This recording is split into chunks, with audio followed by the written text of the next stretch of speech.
결혼하고 나서 단 몇 달 만에 이 모든 일이 일어나고 또 직접 겪었다는 게 믿어지지가 않네요. 저는 남편과 옛날부터 원래 알던 사이였어요. 고등학교 동창인데 당시에는 같은 반 2년 연속이었다는 것 외엔 특별히 친하지 않았어요. 그런데 대학 졸업하고 동창회에서 만나 번호를 주고받은 다음부터 연락을 이어갔습니다. 연애 감정을 느낀 적은 없었고 그저 친구 사이였기에 관계가 발전할 거라고 생각 못했네요. 저는 일찍이 아빠가 돌아가셨어요. 그래서 저희 엄마가 가장 노릇을 하며 가정을 지탱해 오셨고요. 그런 저희 엄마가 저 성인 된 이후로 몇 번 아프셨거든요. 관리가 잘 되고 있을 줄 알았는데 큰 수술을 받게 되시니까 너무 겁이 났어요. 엄마 돌아가시면 이제 저랑 여동생 둘뿐인데 저희 아직 20대 창창한 나이인데 엄마까지 잃게 되면 그 상실감에 어쩌나 싶었네요. 제 개인적인 사정도 있었지만 엄마의 오락가락하는 투병기 때문에 저는 우울증을 좀 앓게 되었습니다. 직장 때문에 혼자 나와 자취하게 되면서 그런 게 더 심해졌고요. 이 시기에 만난 게 남편이었어요. 금방이라도 비가 쏟아질 것 같았던 날 퇴근하고 나서 남편과 정말 오랜만에 만나 술 한잔을 하는데 그 자리가 저에게는 위로가 되었습니다. 이날 이후로 고등학교 동창 그 이상 이하도 아니었던 저희는 연인 사이로 발전하게 되었죠. 그리고 반년이 채 지나지 않았을 때 엄청난 사고를 치고 말았습니다. 이건 변명의 여지가 없어요. 제가 잘못한 거고 너무 아둔했어요. 뭔가 느낌이 좋지 않아 확인했더니 임신이었어요. 완전 초기였기 때문에 저는 생각이 복잡한 와중에도 낳지 않는 쪽으로 결론을 짓고 있었습니다. 제가 결혼도 그렇지만 특히 임신, 아이를 벌써 낳을 생각은 추호도 없었기 때문이에요. 남편은 자기가 임신한 게 아니니까 뭐라고 함부로 말은 못하겠다고 하면서도 뱃속의 생명을 떠나보내는 것에 부정적인 생각을 일단 갖고 있었습니다. 어쨌거나 불찰이 빚어낸 결과물을 지워낸다는 결심에는 변함이 없었을 때 변수가 일어났어요. 저희 엄마의 건강이 악화된 거예요. 집에서 쓰러지셨고 여동생이 구급차를 타고 가면서 저한테 울면서 전화를 했습니다. 일하다가 전화를 받았는데 정신이 멍해지더군요. 그런 느낌 있죠? 이제는 정말 이별할 때가 머지 않았다는 느낌이요. 붙잡을 수 없이 정말로 엄마가 저희 자매 곁을 떠나실 것 같다는 그런 직감을 받았습니다. 나는 그래도 우리 딸 둘 중 하나라도 결혼하는 거 보고 나서 떠나고 싶었는데 남은 명이 길지 않다고 병원에서 그러네. 엄마가 은근히 속마음을 내비치셨어요. 그래서 저는 주저하지 않고 남편에게 우리 결혼하는 거 어떻겠냐고 먼저 말을 꺼냈습니다. 혼전 임신에 기뻐하지 못하고 안절부절만 하고 있던 남편은 제 말에 크게 반색하면서 바로 하자고 나서줬어요. 먼저 저희 엄마한테 가서 둘이 인사를 드렸고요. 그러면서 혼전 임신 사실도 고백했습니다. 엄마가 많이 놀라면서도 차라리 잘 됐다며 저희 보고 이왕 그렇게 된 거 건실하게 가정 잘 꾸려보라고 말씀해 주셨어요. 엄마의 컨디션이 일정치 않았기 때문에 상견례도 아주 간단한 식사 자리로 대체되었습니다. 그리고 남편도 부친이 안 계시거든요. 시모도 사별한 그 아픔을 잘 알기에 더욱 공감이 갔던 것 같습니다. 앞으로 제가 뒷바라지 잘하면서 시어머니 노릇에 힘쓸게요. 그렇게 상견례 자리에서 내비친 시모의 진심에 저도 감동받았던 것이었죠. 남편은 위로 나이 차이 꽤 나는 형이 하나 있습니다. 먼저 결혼했고 애가 벌써 둘이에요. 이 아주버님을 포함한 이 집안 사람들이 함께 회사를 운영하고 있어요. 물건을 포장하는 공장 정도라고 보면 되는 것이고요. 규모가 굉장히 작지만 거래처들이 탄탄하기에 공급 면에서 활발하고 수익이 잘 나는 회사입니다. 남편의 직장이 저보다 별로지만 제가 그걸 크게 신경 안 썼던 이유, 그리고 남편이 그런 직장을 다니면서도 아쉬워하거나 조급해하지 않은 이유가 그것이었죠. 여차하면 자기 가족 회사에 들어가서 일하면 되는 거니까요. 가족끼리 일하는 거 불편할까봐 다른 회사에 취업했지만 믿는 구석으로 남겨둔 겁니다. 시댁에는 원래 아주버님네도 같이 살았는데 공부하는 것 때문에 분가를 했어요. 결정은 미리 났는데 이사 나가신 것은 저희가 결혼하기 바로 직전이었습니다. 자연스레 시댁의 방들이 남는다는 얘기가 나왔는데 시모는 은근히 저희가 들어와서 살길 바라더군요. 빠른 시일 안에 집 구하기도 까다로웠고 급한 대로 월세로 들어가자니 그것도 아까웠고 그래서 천천히 매물도 볼 겸 시댁에 들어가 지내기로 했어요.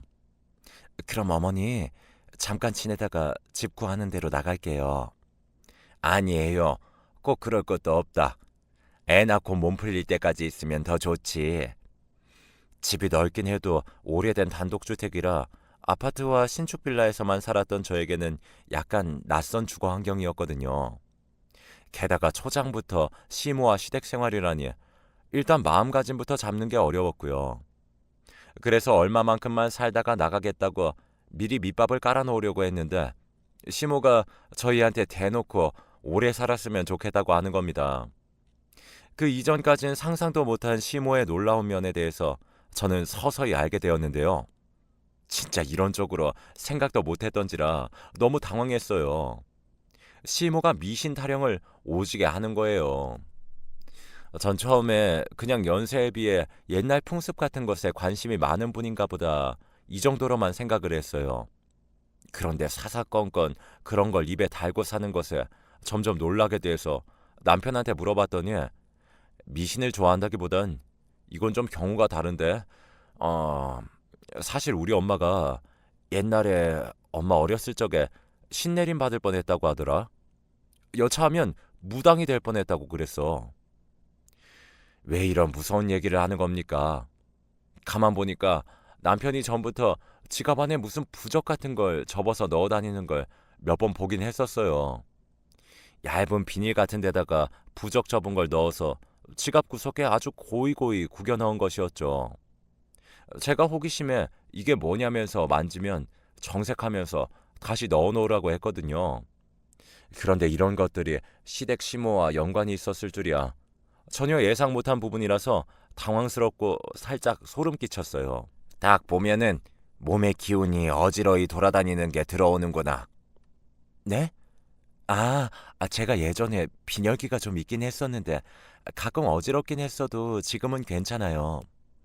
역시나 여진아, 너는 몸이 허약하고 기운이 좋지 않으니 뱃속 아가를 위해서라도 너는 이 집에서 나랑 같이 지내야 한다. 제가 초반에 못 모르고 시모의 말을 어설프게 받아준 것이 화근이었나 봅니다. 그러지 말았어야 했는데 말이죠. 제 기운이 태아가 성장하는 걸 방해한다나 잘 크게 하고 있질 않는다나 하면서 그 흐름을 뚫기 위해서는 제가 시댁에서 살아야 한다니요. 그런 이유를 들어서 시모는 저희가 아이를 낳을 때까지는 무조건 분가를 해서는 안 된다고 했습니다. 우리 귀한 손자는 이 시어미가 지킬 테니까 아무 염려 말어. 아직 많이 튀어나오지도 않은 제 배를 보면서 시모가 그러길래 흠칫했었네요. 어머니, 아직 병원에서 성별이 확인이 안 돼서요. 아들인지 딸인지 몰라요. 이미 다 보이는 것을 뭐하러 의심을 하려 들어. 내 손자 건실한 거 이미 내 눈에는 다 보여. 진심으로 하는 말인가 헷갈리면서도 온몸에 소름이 좀 돋더라고요. 그런데요, 제가 원체 그런 무속신앙 쪽이 일절 신념이 없습니다. 믿지도 않고 관심도 없이 살아왔어요. 그렇기 때문에 시모가 저를 보면서 눈을 개슴츠레 뜨고 뭔가를 가늠하려는 듯 신용을 할 때마다 몹시 당황스럽기만 할 뿐 제가 신기에 설득되는 일은 없었습니다. 시모는 내심 제가 어떤 영향을 받고 쫄기를 바라는 눈치였는데 그런 효과를 보는 일은 없었죠. 난데없이 신기 어쩌고 하면서 미신 타령하는 시모를 만난 탓에 속으로 열불 터질 일이야 매일 있었습니다. 하지만 포괄적으로 고부 갈등이라 친다면 감내하지 못할 것도 없겠다 싶어서 그냥 시모의 말에 네네 예예 거리면서 참았어요.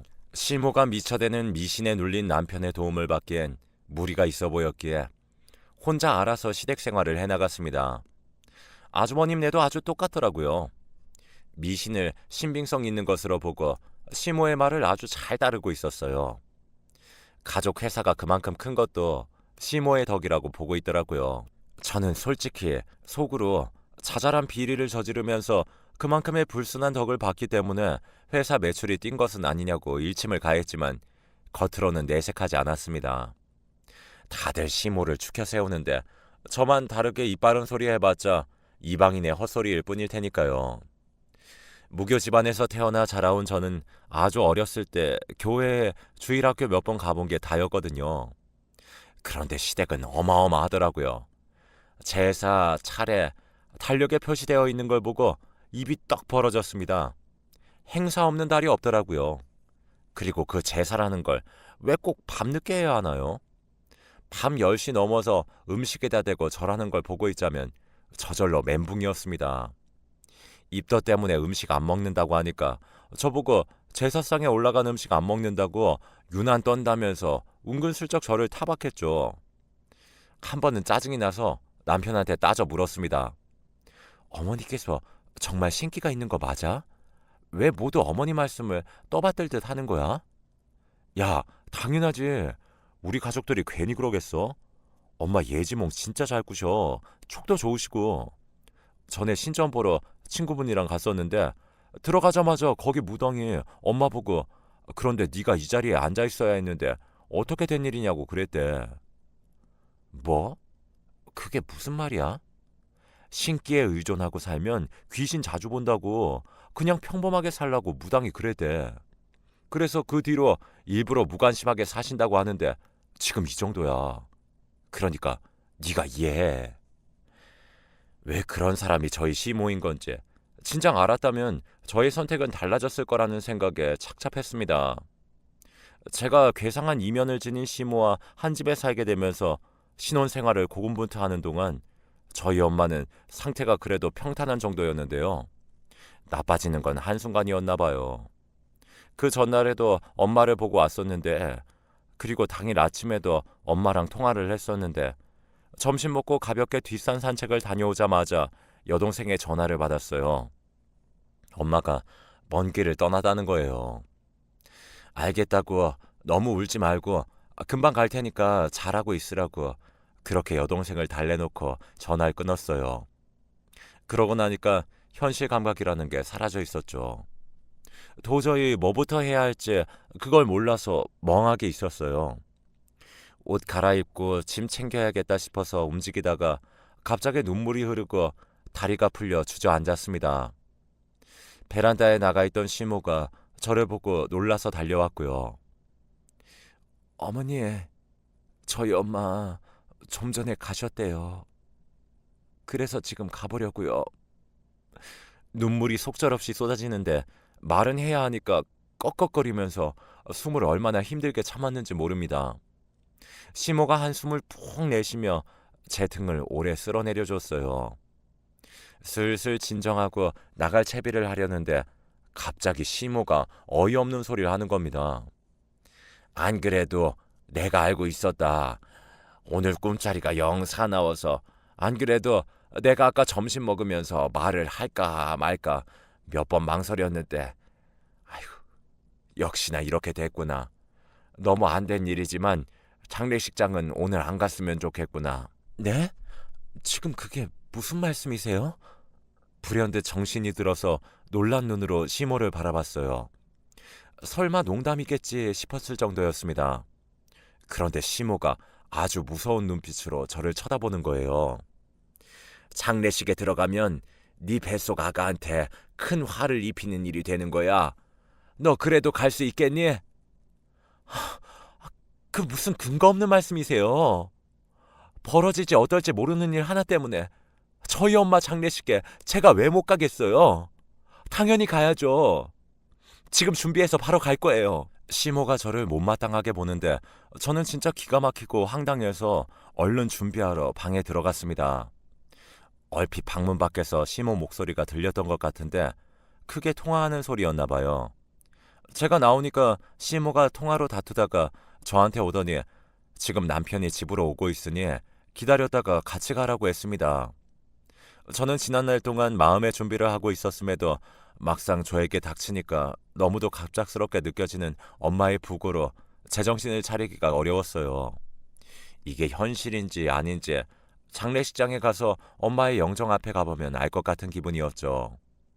울고 났더니 벌써 머리도 아프고 해서 혼자 택시 타고 출발하고 싶었는데 주말 한가할 때 가족 회사 둘러보러 간다고 나갔던 남편이 시모 연락에 급히 오고 있다고 하니까 그럼 기다리겠다고 했습니다. 너 혼자 온 걸 보면 사돈께서 얼마나 쓸쓸하시겠니? 결혼한 사이를 달고 가야 사돈께서도 흐뭇하게 보실 거다. 시모가 또 헛소리를 했지만 그럴듯하게 저를 설득하니까 그냥 알겠다고 했어요. 남편이 오는 시간에 혹시 지체되면 제가 혼자 가버렸을지도 모를 일이었는데 그래도 남편이 꽤나 금방 왔습니다. 많이 놀라겠다. 괜찮아? 미안해. 내가 미안해. 남편이 대뜸 저를 와라 끌어안더라고요. 뭐가 미안하다는 건진 모르겠지만 저를 위로하는 게 분명한 것 같아서 저도 다시 눈물이 났어요.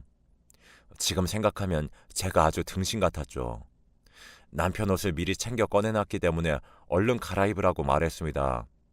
그런데 정장으로 갈아입고 거실로 나온 남편이 제가 아니라 시모 쪽을 계속 쳐다보더라고요. 뭔가 싶어서 저도 시모를 쳐다보는데 일은 그때 일어났습니다. 시모가 제 팔을 꽉 잡더니 부엌으로 저를 끌고 가는 거예요. 어머니, 갑자기 왜 이러세요? 거긴 왜 들어가시는 거예요? 오래된 단독주택이긴 해도 일부는 리모델링을 거쳐 신식이었는데요. 부엌 안에 딸려있는 다용도실은 옛날 집 구조처럼 생겼어요. 다용도실을 열면 다시 그 안에 또 공간이 있었습니다. 밖에서 문고리를 걸어 잠그는 넓은 수납 공간이었어요. 시모가 그 나무로 된 문을 열기에 느낌이 쎄해서 힘껏 손을 뿌리쳤습니다. 그리고 저는 그 다음 순간 충격에 휩싸이게 되었어요. 남편이 저의 바로 뒤에 서 있던 겁니다. 마구 발버둥 치는 저를 그 수납 공간 안에 밀어넣더군요. 남편과 시모가 둘이 합심해 저를 그 안으로 내팽개치고는 단박에 문을 닫았습니다. 저는 그 두 사람에 의해 순식간에 감금이 된 것이었어요. 이게 무슨 짓이야? 열어요. 당장 안 열어? 미안해. 엄마가 지금 너무 확고하니까 나도 어쩔 수가 없다. 네가 장례식장에 가면 우리 애가 잘못된다잖아. 그런데 어떡해. 이게 다 뱃속에 있는 우리 아기를 위해서니까 네가 잠깐만 참고 있어주라. 장모님 보내드리는 건 내가 잘하고 올게. 나 믿어주라. 문에다 대고 남편이 하는 말에 저는 정말이지 정신줄을 놓아버릴 뻔했어요. 그리고 남편이 가는 것인지 멀어지는 소리가 들리더라고요. 제가 분노로 헛웃음을 흘리며 문을 쾅쾅 두드렸습니다. 그러나 그 문이 열리는 일은 없었어요. 나중에 나와서 안 것이지만 시몬은 그 문 앞에 무거운 식탁 의자를 끌어와서 갖다 놨더라고요. 무게 때문에라도 더 열지 못하도록 말이죠. 너무너무 분하고 억울하고 화딱지가 나서 계속 소리를 질렀습니다. 뭐 하는 짓이냐고요? 나 우리 엄마 장례식 갈 거니까 지금 빨리 열어요, 당장! 내가 우리 엄마 장례식장 가다가 죽더라도 그건 내 운명이라고요. 자기 낳아준 엄마 장례식을 딸이 못 가는 게 말이 돼요? 왜 그게 옳다고 생각하시는 거예요? 이게 다 너를 살리려고 하는 거야. 넌 이해할 수 없겠지. 깊은 뜻까지 이해하라고 하지 않을 테니까 그냥 따르면 돼. 시모의 작은 목소리를 들으며 진정하기 위해 애썼습니다. 다용도실에 긴 통창이 연결된 탓에 제가 갇힌 좁은 공간 안에도 창문은 있었지만 빛이 들어오고 밖을 볼 수만 있을 뿐 그걸 열 수는 없었어요. 통유리였으니까요. 그 두꺼운 것을 깰 수도 없었죠.